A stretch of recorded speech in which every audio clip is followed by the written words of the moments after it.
जब से सौरिया में पड़ गई हो दोबारा गई बालम। जब से सौरिया में पड़ गई हो दोबारा गई बालम।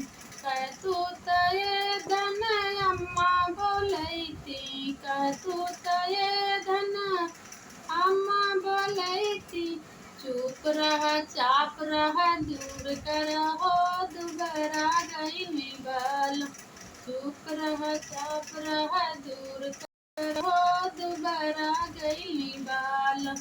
कह तू तये धन सासू बोलती, कह तू तये धन सासू बोलती।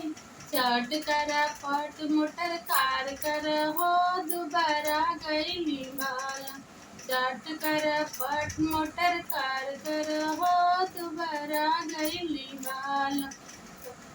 जब से सौरिया में पड़ गई हो दोबारा गई बालम। जब से सौरिया में पड़ गई हो दोबारा गई बालम। तू तये धन बहिना बोलती, का तू तये धन बहिना बोलती। चुप रहा चाप रहा दूर कर हो दोबारा गई बाल। चुप रहा चाप रहा दूर कर हो दोबारा गई बाल। कह तू तये धन साली बोलती, कह तू तये धन साली बोलती। चट कर पट मोटर कार कर हो दोबारा गई बाल। चट कर पट मोटर कार कर हो दोबारा गई बाल। जब से सौरिया में पड़ गई हो दोबारा गई बाल। कह तू तये धन दीदी बोलती, कह तू तये धन दीदी बोलती। चुप रहा चाप रहा दूर कर हो दोबारा गई बाल। चुप रहा चाप रहा दूर कर हो दोबारा गई बाल। कह तू तये धन सरहज बोलती, कह तू तये धन सरहज बोलती। चट कर पट मोटर कार कर हो दोबारा गई बाल। चट कर पट मोटर कार कर हो दोबारा गई बाल। जब से सौरिया में पड़ गई हो दोबारा गई बाल।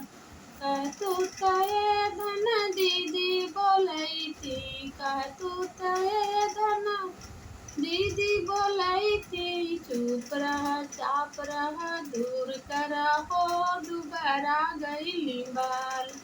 चुप रहा चाप रहा दूर कर हो दोबारा गई बाल।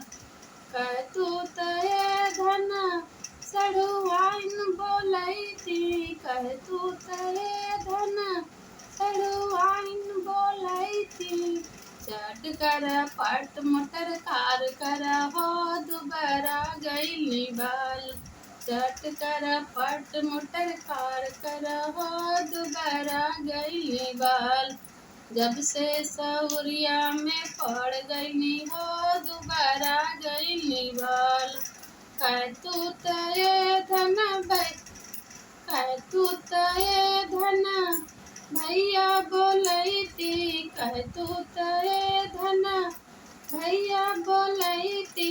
चुप रहा चाप रहा दूर कर हो दोबारा गई बाल। चुप रहा चाप रहा दूर कर हो दोबारा गई बाल। कह तू तये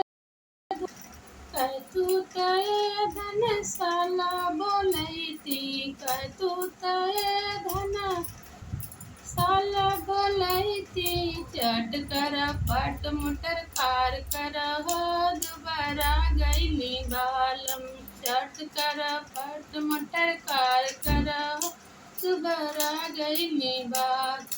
जब से सौरिया में पड़ गई हो दोबारा गई बाल।